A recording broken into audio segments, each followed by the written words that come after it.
ಏನಂತಂದರೆ ಈಗ ಸಮಾಜದಲ್ಲಿ ಈ ಉನ್ನತ ಮಟ್ಟದಲ್ಲಿ ಇರೋ ಒಂದು ವ್ಯಕ್ತಿ ಯಾರು ಒಂದು ಪ್ರತಿನಿಧಿ ಒಂದು he's a representative of the people.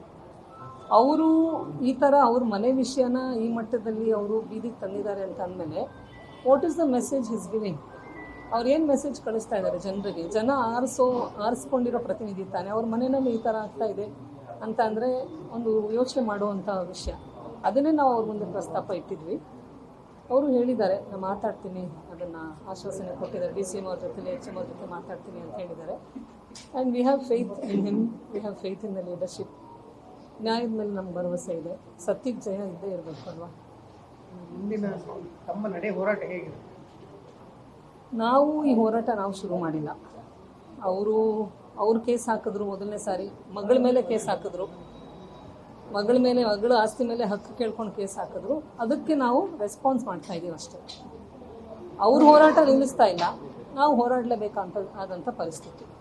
ಅವ್ರಿಗೆ ಎಲ್ಲ ಥರದ್ದು ಸಪೋರ್ಟ್ ಇದೆ, ಅವ್ರಿಗೆ ದುಡ್ಡಿದೆ, ಅಧಿಕಾರ ಇದೆ, ಎಲ್ಲ ಥರದ್ದು ನಮಗೆ ಗೊತ್ತಾಗ್ತಾ ಇದೆ. ಈಗ ನಾವು ಆಚೆ ಹೋದಾಗ ಒಂದು ಪೊಲೀಸ್ ಕಂಪ್ಲೇಂಟ್ ಕೊಟ್ಟರು ಯಾರೂ ತಗೊಳಕ್ಕೆ ರೆಡಿ ಇಲ್ಲ, ಒಂದು ಕೋರ್ಟ್ಗೆ ಹೋದ್ರೂ ನಾವು ಪರದಾಡಬೇಕು, ಆ ಮಟ್ಟದಲ್ಲಿ ಬಂದಿದ್ದೀವಿ ನಾವು.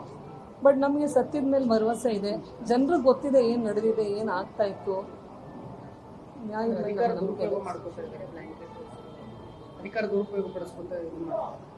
ಈಗ ಅದನ್ನು ನಾನು ಸ್ಪೆಸಿಫಿಕ್ಕಾಗಿ ಹೇಳಲ್ಲ, ಬಟ್ ಗೊತ್ತೇ ಇದೆ ಅಲ್ವಾ ಎಲ್ರಿಗೂ. ಅಧಿಕಾರದಲ್ಲಿ ಇದ್ದರೆ ಜನ ಹೆದರ್ಕೊಳ್ತಾರೆ, ಮುಂದೆ ಬಂದು ಅವ್ರಿಗೆ ಇಷ್ಟ ಇದ್ರೂ ಸಹಾಯ ಮಾಡೋದಕ್ಕೆ ಹೆದರ್ಕೊಳ್ತಾರೆ, ಹಿಂದೆ ಮುಂದೆ ಯೋಚನೆ ಮಾಡ್ತಾರೆ. ಮತ್ತು ಅದಲ್ಲದೆ ನನ್ನ ಮಗಳು ಆಚೆ ಬಂದು ಮಾತಾಡಿದಾಗ ಅವಳು ಏನು ನಡೆದಿತ್ತು ಅದ್ರ ಬಗ್ಗೆ ಅಷ್ಟೇ ಮಾತಾಡಿದ್ದೆ ಹೊರತು ಯಾವುದೂ ಅವ್ರನ್ನ ಬೀದಿಗೆ ಎಳಿಬೇಕು ಅಥವಾ ಅವ್ರಿಗೇನಾದರೂ ಒಂದು ಡಿಫೇಮ್ ಮಾಡಬೇಕು ಅನ್ನೋ ಉದ್ದೇಶದಿಂದ ಖಂಡಿತ ಮಾತಾಡಿಲ್ಲ. ಅವಳು ನಡೆದಿದ್ದ ವಿಚಾರನ ಅಷ್ಟೇ ಮಾತಾಡಿದ್ಲು. ಅಷ್ಟಕ್ಕೆ ಮಾತ್ರಕ್ಕೆ ಸೋಷಿಯಲ್ ಮೀಡಿಯಾನ ಫುಲ್ಲು ಡೌನ್, ಅದನ್ನು ತೆಗೆದಾಕಿದ್ರು, ಇನ್ಸ್ಟಾಗ್ರಾಮ್ ತೆಗೆದಾಕಿದ್ರು, ಯೂಟ್ಯೂಬ್ ತೆಗೆದಾಕಿದ್ರು, ಅವ್ರು ಫೇಸ್ಬುಕ್ ತೆಗೆದಾಕಿದ್ರು, ಟ್ವಿಟ್ಟರ್ ತೆಗೆದಾಕಿದ್ರು, ಎಲ್ಲ ಮೀಡಿಯಾ ಹೌಸಸ್ಗಳ ಮೇಲೂ ಇದನ್ನು ಹಾಕಿದ್ರು. ಆ ಮಟ್ಟದಲ್ಲಿ ವಾಕ್ ಸ್ವತಂತ್ರನೇ ಕಿತ್ಕೊಂಡಂಗಾಯಿತು. ಆ ಮಟ್ಟದಲ್ಲಿ ಅಷ್ಟೊಂದು, ಅದು ಈಗ ನೀವು ಹಣದ ದೌರ್ಜನ್ಯ ಅಂತಂದರೆ ಬಹುಶಃ ಅದನ್ನು ಕರಿಬೋದು ಅಂತ ಅಂದ್ಕೊಳ್ತೀನಿ. ಸೊ ಆ ಲೆವೆಲಲ್ಲಿ ಆಚೆ ಬಂದು ಅಸಹಾಯಕತೆ ಪರಿಸ್ಥಿತಿಗೆ ಬಂದು ಆ ಒತ್ತಡಕ್ಕೆ ಸಿಕ್ಕಿ ಅವಳು ಬಂದು ಹೊರಗಡೆ ಬಂದು ನಡೆದಿದ್ದ ಘಟನೆನಷ್ಟೇ ಮಾತಾಡಿದ್ಲೇ ಹೊರತು ಯಾವುದೂ ಊಹಾಪೋಹವಾಗಿ ಏನು ಮಾತಾಡಿಲ್ಲ. ಅಷ್ಟಕ್ಕೇ ಅವಳದು ಫುಲ್ಲು ಎಲ್ಲನೂ ಸೋಷಿಯಲ್ ಮೀಡಿಯಾದಿಂದ ಹಿಡಿದು ಎಲ್ಲನೂ ತೆಗೆದುಹಾಕಿದ್ದಾರೆ. ಅದು ಸೋಷಿಯಲ್ ಮೀಡಿಯಾ ಮೇಲೆ ಹಾಕಿದ್ದು. ಇದು ಹೈಕೋರ್ಟಲ್ಲಿ ಡಿಸ್ಚಾರ್ಜ್ ಆಗಿದೆ. ಈಗ ಒಂದು 3-4 ದಿವಸದಿಂದ ಅದು ಡಿಸ್ಚಾರ್ಜ್ ಆಗಿದೆ. ಅದು ಇದು ಫ್ಯಾಮಿಲಿ ವಿಷಯನ ಒಂದು ರಾಜ್ಯ ಕಾಂಗ್ರೆಸ್ ಉಸ್ತುವಾರಿ ಅವರನ್ನು ಹೇಳುವಂಥ ಅವಶ್ಯಕತೆ ಕುಟುಂಬದ ವಿಷಯ ಅದನ್ನ ಅಲ್ಲೇ ಬಗೆಹರಿಸಬಹುದು. ನೀವು ಹೇಳೋದು ಸರಿ, ನೀವು ಒಬ್ಬರೇ ಅಲ್ಲ, ಎಲ್ಲರೂ ಅದನ್ನೇ ಹೇಳ್ತಾ ಇದ್ದಾರೆ.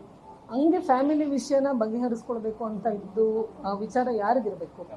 ಅವರು ಪಬ್ಲಿಕ್ ಲೈಫಲ್ಲಿ ಇರೋರ್ಗೆ ಇರ್ಬೇಕು ತಾನೆ.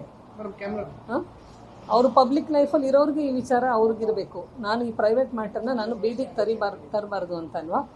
ನಾವು 40 ವರ್ಷದಿಂದ ಈಗ ಅವ್ರ ಜೊತೆಲಿ ನಾನು 40 ವರ್ಷದಿಂದ ನಡ್ಕೊಂಡೇ ಬರ್ತಾ ಇದ್ದೀನಿ. ಇಲ್ಲಿವರೆಗೂ ಒಂದು ದಿವಸನಾದರೂ ಈ ವಿಚಾರ ಆಚೆ ಬಂದಿಲ್ಲ.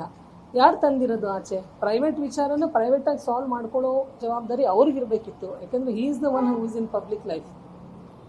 ನಾವು ಅದಕ್ಕೆ ರೆಸ್ಪಾಂಡ್ ಮಾಡ್ತಾ ಇದ್ದೀವಿ ಹೊರತು ಇಷ್ಟು ವರ್ಷದಿಂದ ನಾವು ಏನು ತಂದೇ ಇರಲಿಲ್ಲ ಇದನ್ನು ಆಚೆ.